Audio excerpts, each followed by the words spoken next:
Bab 1047, Selamatkan aku, leluhurku. Melihat patung itu tiba-tiba retak, Nani Zhang dan yang lainnya tercengang. Apa yang terjadi? Kaisar Brahma Yama menatap Nani Zhang, ekspresinya sangat tenang. Kamu meninggalkannya. Nani Zhang merasa ada yang tidak beres, tapi saat ini dia hanya bisa gigit jari. Dia ragu-ragu, lalu mengangguk, ya. Orang ini adalah bencana besar. Kalau dia dibawa ke sini. Bang. Tiba-tiba, aura menakutkan menimpa Nani Zhang, dan aura yang kuat dan menindas langsung memaksa Nani Zhang berlutut di tanah. Nani Zhang benar-benar bingung. Kaisar Brahma Yarma menatap Nani Zhang dengan tatapan yang sangat dingin. Kalau sesuatu terjadi pada Tuan Ye, aku akan menghancurkan 10 garis keturunan klan kamu. Saat dia berbicara, bayangannya tiba-tiba menghilang. Di aula utama, Nani Zhang dan para penjaga bingung. Di depan dunia rahasia kuno, 3 pria kuat berdiri di depan reruntuhan bobrok dengan ekspresi serius. Salah satunya adalah Kaisar Brahma Yama. Pada saat ini, seorang lelaki tua dengan rambut dan janggut putih tiba-tiba tertawa dan berkata, butuh ratusan juta tahun untuk mencegah pembatasan di sini bergerak. Aku tidak menyangka Nona Qin akan dengan mudah mematahkannya ketika datang, itu sungguh menakjubkan. Kaisar Brahma Yama dan lelaki tua berjubah linen lainnya juga memiliki senyuman di wajah mereka. Tetapi pada saat ini, Kaisar Brahma Yama tiba-tiba mengerutkan kening. 2 lelaki tua lainnya memandangnya. Lelaki tua berjanggut dan berambut putih itu bertanya, ada apa? Ekspresi Kaisar Brahma Yama tiba-tiba berubah, dia berbalik dan pergi. Orang tua berjanggut putih dan rambut serta jubah rami sama-sama tercengang. Orang tua berjubah rami buru-buru berkata, Kaisar Brahma Yama, batasannya sudah dilanggar, mau kemana? Kaisar Brahma Yama bahkan tidak menoleh ke belakang, selamatkan orang. Orang tua berjubah linen itu mengerutkan kening, siapa yang lebih penting dari reruntuhan Kaisar Doyo? Kaisar Brahma Yama berkata, selamatkan leluhurku.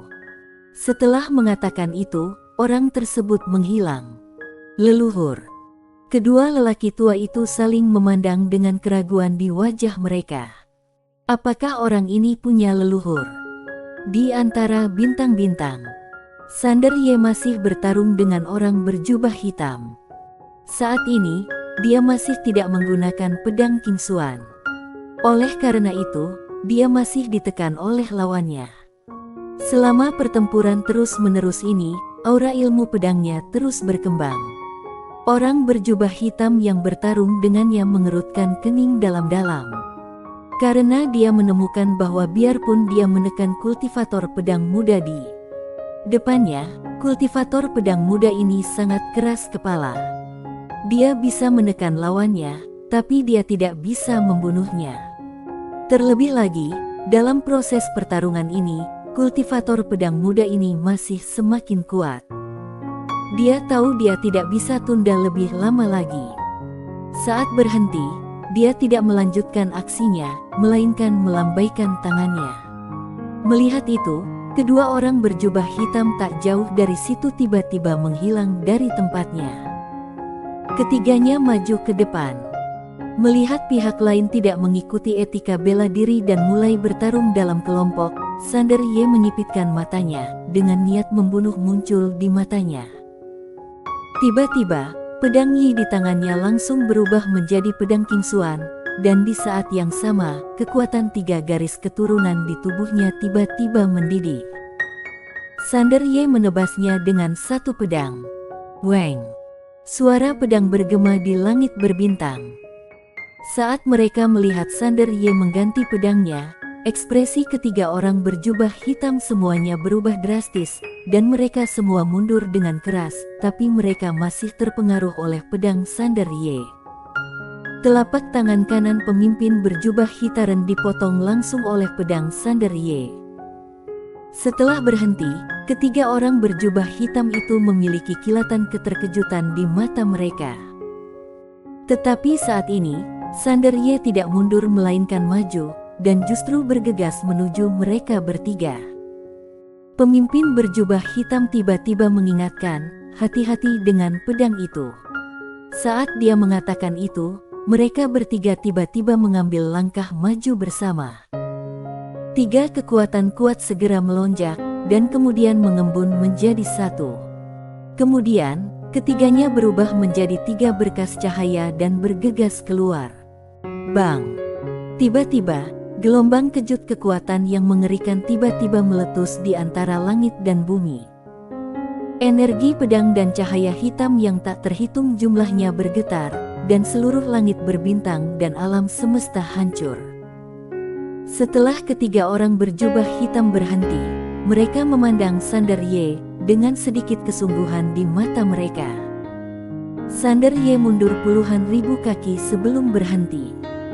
Masih ada darah yang tumpah dari sudut mulutnya, tetapi dia sangat bersemangat karena saat ini dia sudah mengaktifkan garis keturunan iblis gila. Di bawah pengaruh garis keturunan iblis gila, dia sekarang semakin gila. Semangat juangnya luar biasa. Sander Ye tiba-tiba menjilat darah dari sudut mulutnya, lalu menyeringai. Detik berikutnya, dia berubah menjadi cahaya pedang dan bergegas menuju ketiga orang berjubah hitam itu. Ketika pikiran untuk membunuh muncul, tidak akan ada akhir sampai kematian. Dibandingkan dengan jiwa pedangnya, garis keturunan iblis gila miliknya sebenarnya lebih menakutkan. Karena setelah mengaktifkan garis keturunan iblis gila, dia 100% keilahian. Biarpun tidak bisa menekan keilahian dengan kemanusiaan, 100% keilahian bisa juga sangat meningkatkan kekuatannya. Melihat Sander Ye terluka dan ingin mengambil tindakan, ketiga orang berjubah hitam itu mengerutkan kening. Detik berikutnya, ketiganya berubah menjadi tiga berkas cahaya dan menghilang. Tak lama kemudian, tiga pancaran cahaya dan cahaya pedang meledak pada saat bersamaan. Biarpun Sander Ye diberkati dengan kekuatan garis keturunan, kekuatannya masih belum mampu mengalahkan mereka. Ketiga jubah hitam itu bergegas menuju Sander Ye lagi. Bang! Saat cahaya pedang hancur, Sander Ye terlempar lagi, tapi begitu dia berhenti, dia bergegas menuju ketiga orang berjubah hitam itu lagi. Melihat pemandangan tersebut, ketiga orang berjubah hitam itu tiba-tiba mengerutkan kening.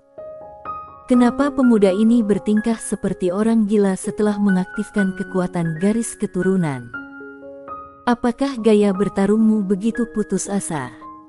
Menghadapi Sander Ye, mereka tak berani meremehkannya, karena pedang di tangan Sander Ye bisa melukai mereka. Saat mereka terus bertarung, wajah ketiga orang berjubah hitam itu menjadi semakin jelek, karena mereka mengetahui bahwa setelah garis keturunan iblis gila Sander Ye diaktifkan, kekuatan tempur meningkat pesat. Kalau orang lain menggunakan kekuatan garis keturunan atau kesaktian, semakin sering mereka bertarung, mereka akan semakin lemah. Tetapi orang ini lebih baik, semakin sering dia bertarung, semakin kuat jadinya. Bang! Pada saat ini, saat cahaya pisau darah pecah, Sander Ye terlempar lagi. Ketika dia berhenti dan hendak bergegas lagi, tiba-tiba, ruang dan waktu retak tidak jauh, dan detik berikutnya, tombak tiba-tiba muncul. Mata Sander Ye tiba-tiba menyusut, karena tombaknya terlalu cepat, jadi dia hanya bisa memblokinya dengan pedangnya. Bang! Pedang King Xuan bergetar hebat, tombaknya terbelah, dan Sander Ye sendiri langsung terlempar sejauh puluhan ribu kaki. Pagoda kecil tiba-tiba menjadi geram, sial, benar-benar tidak memiliki etika bela diri selain pertarungan kelompok, juga pertarungan bergilir, bajingan.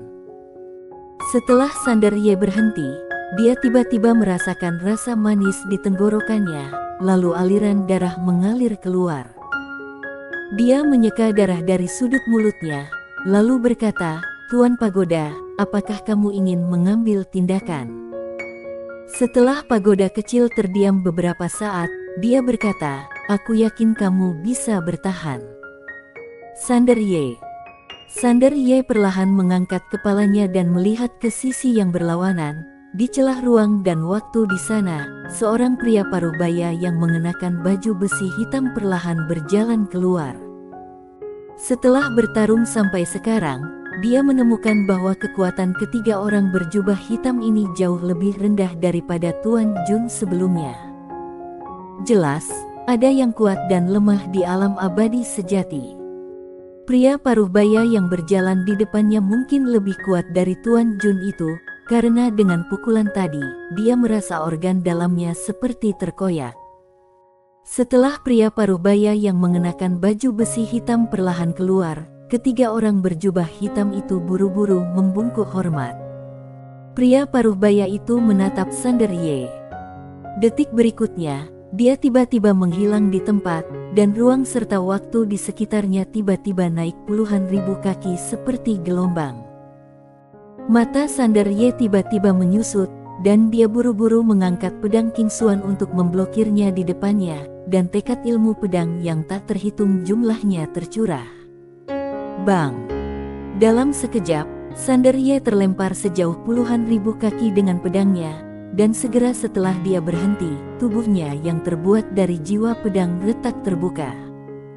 Sander Ye merasakan sakit yang menusuk di tubuhnya, yang sangat tidak nyaman. Pria parubaya berbaju besi hitam menatap ke arah Sander Ye, lalu berkata perlahan, "Bukankah ada kultivator pedang berjubah putih awan di belakangmu? Kenapa tidak memanggilnya keluar?" Sander Ye menyeka darah dari sudut mulutnya, lalu mengangkat kepalanya untuk melihat pria parubaya berbaju hitam. Detik berikutnya, dia tiba-tiba berubah menjadi cahaya pedang dan menebas di depan pria lapis baja hitam itu. Pria berbaju besi hitam tampak tenang, dan dengan gerakan pergelangan tangannya, tombaknya tertusuk seperti guntur. Bang! Sander Ye langsung terlempar. Pria lapis baja hitam itu mengerutkan kening karena dia menemukan tombak di tangannya retak. Pada saat ini, orang berjubah hitam di samping pria berbaju hitam berkata dengan suara yang serius, "Tuan Chu, pedang orang ini sangat tidak biasa. Jelas bukan dari peradaban kosmik tingkat kelima." Wajah Tuan Chu tanpa ekspresi, bunuh orang dari peradaban pemakan, tidak peduli siapa dia, hutang darahnya akan dibayar dengan darah. Orang berjubah hitam itu mengangguk dan tidak berkata apa-apa lagi. Tuan Chu mengambil langkah maju, dan dalam sekejap, kekuatan tak terlihat menyapu lapangan seperti guntur, langsung menuju Sander Ye. Di kejauhan, Sander Ye tidak memiliki rasa takut di matanya dan mengambil langkah maju. Kekuatan garis keturunan dan tekad kekuatan pedang tak tertandingi melonjak seperti air pasang, menahan momentum yang tak terlihat. Segera setelah kedua momentum bertemu, bidang bintang dalam jarak jutaan kaki di seluruh bidang mulai mendidih. Tuan Chu mengepalkan tombak dengan tangan kanannya dan hendak mengambil tindakan, tetapi pada saat ini, aura tak terlihat tiba-tiba muncul di lapangan. Tuan Chu mengerutkan kening. Kaisar Brahma Yama tiba-tiba muncul di depan Sander Ye. Saat dia melihat Sander Ye baik-baik saja, dia menghela nafas lega, dan batu gantung di hatinya jatuh. Tuan Chu menatap Kaisar Brahma Yama. "Kaisar Brahma Yama, apa maksudmu?" Kaisar Brahma Yama berbalik dan melirik ke arah Tuan Chu, lalu berkata, "Tuan Chu, kembalilah dan beritahu penguasa Qi bahwa Tuan Ye ini adalah teman peradaban Guize."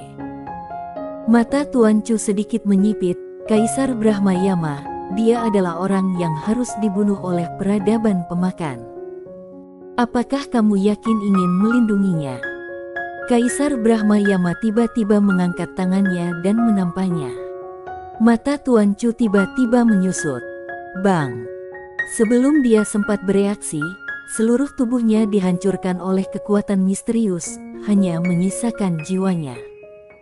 Kaisar Brahma Yama menatap Tuan Chu dengan ekspresi jijik di wajahnya. "Apa identitas kamu?" Apakah kamu layak menanyai aku? Tuan Chu menatap Kaisar Brahmayama, tetapi tidak ada sedikit pun rasa takut di matanya.